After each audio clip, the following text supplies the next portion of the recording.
Sénégal a eu à entretenir le peuple sénégalais de sujets qui les concernent. Pour une fois. Est-ce que vous avez dit Ben Yon Ousmane Sow mu jël parole en tant que Premier ministre du Sénégal woo Sénégalais yi wax leen ci lu leen di yitteel man personnellement musuma ko gis bi muy jël parole il y a eu un regain de tension au niveau de la Casamance avec le décès d'un soldat sénégalais. L'armée a fait un communiqué et des blessés, je pense au nombre de 6. Ousmane Sonko a eu l'occasion pour la première fois après cette tragédie de prendre la parole pour au moins au nom du gouvernement présenter ses condoléances aux forces armées, ces vaillants militaires et soldats au niveau de nos frontières, saluer la mémoire du décédé, prier pour les blessés. Il ne l'a pas fait.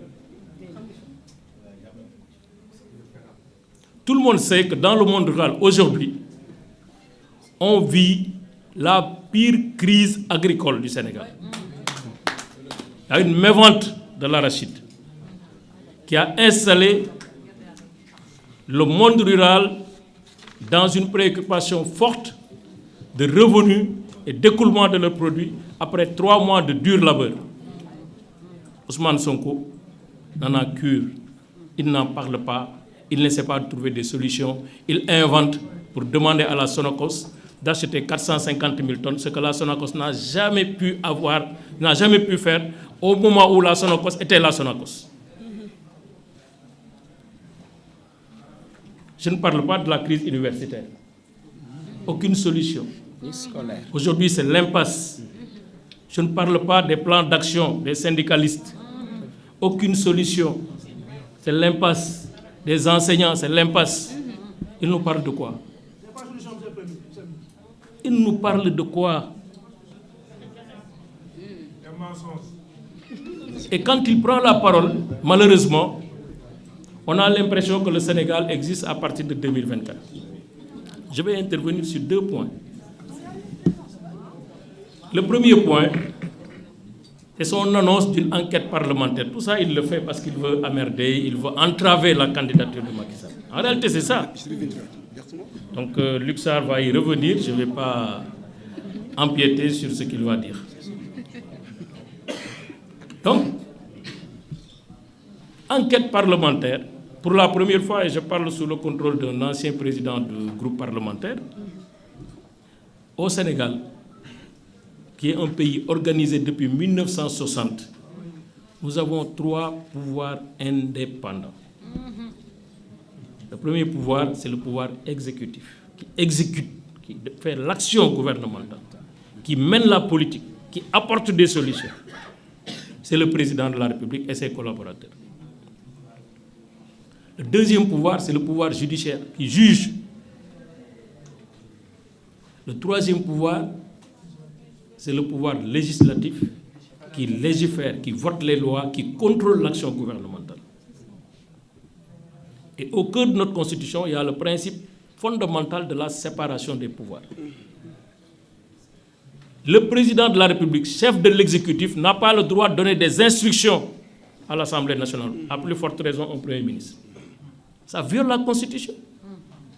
Mais quand il le dit, j'ai l'impression qu'il ne se rend pas compte qu'il est un Premier ministre du Sénégal, il ne peut pas donner des instructions à une Assemblée nationale indépendante, autonome, de constituer un groupe parlementaire ou une commission d'enquête. C'est très grave. Or, depuis 1789, Déclaration des droits de l'homme, il est dit à l'article 16 de cette déclaration que les sociétés qui ne garantissent pas les droits fondamentaux de l'homme et qui ne respectent pas la séparation des pouvoirs n'ont pas de constitution. C'est-à-dire, même si tu as un papier, c'est un papier, mais on ne peut pas l'appeler constitution. Donc lui, il transforme notre constitution en papier, ne respecte pas la séparation. Or, dans le règlement intérieur, comme dans la Constitution du Sénégal, article 85, etc., 70, 48 règlements intérieurs, la commission d'enquête est une initiative exclusivement de l'Assemblée nationale. Exclusivement. Qui vote par une résolution la mise en place d'une commission d'enquête. Et cette commission d'enquête ne sanctionne pas. Cette commission d'enquête ne situe pas des responsabilités. Cette commission d'enquête ne peut pas se substituer à la justice. Ça aussi la réalité. Donc quelqu'un disait, je pense que c'est Yorodia, qu'Ousmane Sonko doit apprendre à connaître notre État. On ne peut pas être Premier ministre du Sénégal, ignorer la Constitution et notre État. Le deuxième point, c'est sur, de manière générale, la communication gouvernementale, qui est chaotique. C'est une catastrophe. Quand un Premier ministre prend la parole au Sénégal, il ne s'adresse pas, ce n'est pas un exercice banal de communication interne. Il parle aux investisseurs, il parle aux Sénégalais, il parle au marché financier, il parle au marché boursier, il parle à la communauté internationale. C'est pourquoi la communication gouvernementale elle est importante. C'est un code. Et lui, il ne respecte aucun code de communication gouvernementale. Il est toujours dans la communication conflictuelle, qui n'apaise pas, qui n'apporte pas de solution. Quand on l'écoute, on a peur. Il doit comprendre que quand il prend la parole, ce n'est plus le président de PASTEF, ce n'est plus Ousmane Sonko, inspecteur des impôts, c'est le Premier ministre du Sénégal qui s'adresse aux Sénégalais et à l'opinion internationale. Et maintenant, la communication, c'est un élément stratégique de gestion de nos pays. On n'est pas libre de dire tout ce qu'on veut. Je vais donner deux exemples. Ces problèmes de renégociation, je pense que c'est Mbouch qui en a parlé. Il faut être extrêmement prudent en termes de perception que les investisseurs vont avoir sur l'État du Sénégal et sa volonté. Un État de droit, c'est un État qui respecte la force obligatoire des contrats souscrits légalement, ce qui est le cas. Il n'y a aucun contrat pétrolier, minier, gazier, infrastructure au Sénégal qui a été signé sans le respect de la loi. Ce n'est pas possible. Ce n'est pas possible. D'ailleurs, dans le code pétrolier, on a un exemplaire de contrat. Dans le code minier, on a un exemplaire de contrat. C'est pour dire, quand vous devez signer un contrat, voilà au moins les bases pour signer le contrat. Ce qu'on a fait, Mbouch était témoin en 2016, quand il y a eu des annonces de découverte de pétrole et de gaz, le dispositif stratégique qui a été mis en place par le président Macky Sall et son équipe, il est unique. Et d'ailleurs, c'est un ministre qui le dit. Le ministre Birame Souleye qui rend hommage à ce qui a été fait comme travail. Sur le terrain, on a entendu n'importe quoi. 2 000 milliards, 3 000 milliards, etc. Le meilleur témoignage est venu aujourd'hui du ministre des Infrastructures et des Transports. Nous, on a négocié, on a renégocié plusieurs contrats. Le terre, on l'a négocié. Sans bruit. La concession autoroutière, on l'a négocié. Avec un partenaire. Sans problème. Le péage, les prix, les tarifs, on l'a fait sans difficulté. Mais parce qu'un gouvernement, il ne proclame pas. Il n'est pas constamment dans la proclamation et dans le populisme. Il faut faire un travail discret mais efficace qui impacte la vie des populations. C'est ce que nous avons fait. On l'a toujours fait. Et ces contrats sont les meilleurs contrats au monde. Quand je vous parle, il ne peut pas, et la loi l'interdit. Quand on regarde le code des obligations civiles et commerciales, qui est la base des contrats, l'article 97 dit « Vous ne pouvez pas unilatéralement résilier ou réviser un contrat. » Ce n'est pas possible. Particulièrement dans les contrats pétroliers, où il y a une clause de stabilité qui interdit de remettre en cause, parce que les investisseurs qui viennent, 4 000 milliards, 5 000 milliards, en confiance à la loi qui est là, actuelle, en confiance à un gouvernement qui signe une convention, Mais ils vont prendre toutes les dispositions pour s'assurer que cette convention ne sera pas torpillée ultérieurement. Ce qui va se passer, c'est 2 événements, ou 3, ou 4 même. Quand ils continuent à avoir ce discours, il y a ce qu'on appelle l'effet de renchérissement des capitaux. C'est-à-dire que le Sénégal va être perçu comme un risque pays majeur. Et c'est arrivé. Aujourd'hui, on a les intérêts les plus élevés de la place africaine. Aujourd'hui, quand le Sénégal emprunte, c'est comme si c'est un pays en guerre qui emprunte. Parce que le taux d'intérêt, il est arrimé à un risque. Autant le risque est élevé, autant le taux d'intérêt est élevé. Parce que les gens, ce n'est pas des humanitaires, ils viennent pour gagner de l'argent. Deuxième effet, c'est l'endiguement économique. Et on y est de plein. Parce qu'aujourd'hui, tout le monde sait qu'il y a un repli économique évident. On perd des emplois, les sociétés ferment, les gens se déplacent, parce qu'il y a d'autres places beaucoup plus nobles, beaucoup plus réceptives aux investissements que le Sénégal. Nous, on était pendant 10 ans la destination principale des investissements directs étrangers. Pendant 10 ans, devant le Maroc.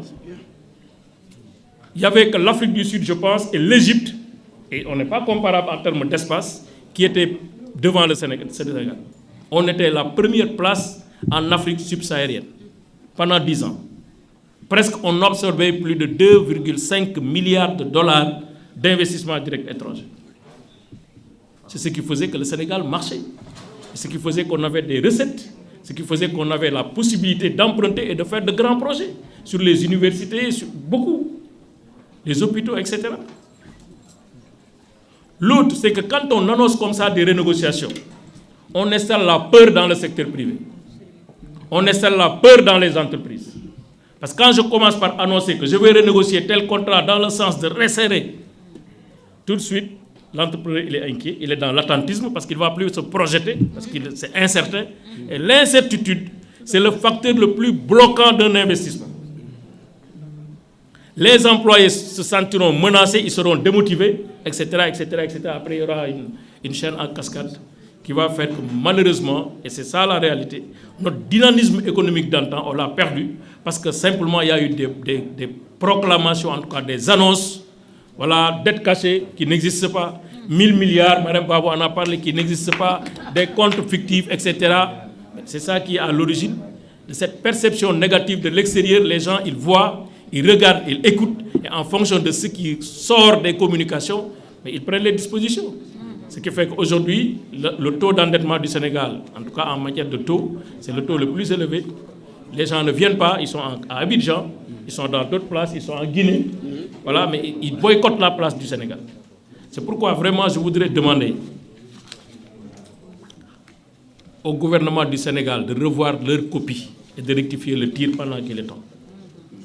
Tant que ces discours musclés, faits de brutalité, inutiles, seront tenus, on continuera à avoir des difficultés. Parce que personne ne va venir. Ce n'est pas l'État qui va solutionner le chômage. Il faut des partenaires. Un partenariat, c'est de l'intelligence, c'est de la courtoisie, c'est la confiance. Quelqu'un l'a dit, je pense que c'est Seourou. Donc c'est sur la base de cette confiance qu'on peut avoir le progrès, qu'on peut avoir des partenariats solides, respectueux, inscrits dans la stabilité et qui permettent de gagner de l'argent. Et encore, je termine par ce terme. Un État n'est pas un épicier. On a gagné 1 milliard ici. Non, non, on aurait dû gagner 1000 milliards là-bas. Non, on ne fonctionne pas comme ça.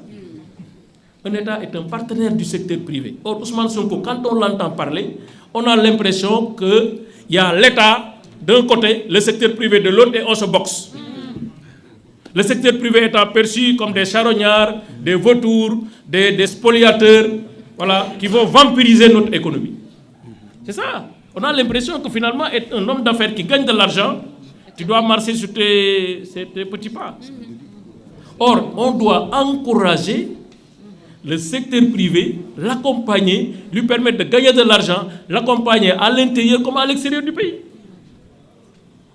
Donc, tant que ce discours de défiance, de remise en cause perpétuelle des engagements internationaux du Sénégal, ce qui va se passer, c'est déjà ce qu'on vit, Mais en plus, ces entreprises, c'est des entreprises solides. Ils ont les meilleurs cabinets au monde. Ils vont aller en contentieux. Dans tous les contrats pétroliers, c'est des contrats avec des clauses d'arbitrage. C'est-à-dire que ça ne se jugera pas ici. C'est à l'extérieur que ça se jugera. Et le Sénégal ne peut pas être membre de la Banque mondiale, être dans la MIGA, prendre des engagements pour protéger les investissements internationaux, et ensuite avoir ce comportement vraiment de braconnier. Donc il faut arrêter. Et quelqu'un lui a dit il faut commencer à apprendre. Comme nous avons la chance maintenant, aujourd'hui, nous avons changé de directeur de l'école du parti. Je salue aussi tous les efforts qui ont été faits par l'ancien et le travail qui a été fait. Les séminaires sont gratuits. Monsieur le Premier ministre Ousmane Sonko, je vous invite à venir s'inscrire. Ça, on vous apprendra la doctrine de communication gouvernementale. On vous apprendra que la souveraineté économique n'est pas incompatible avec la préservation des intérêts du secteur privé. C'est ça que le Sénégal a compris depuis très longtemps. C'est ça qui nous permet de marcher, d'avancer.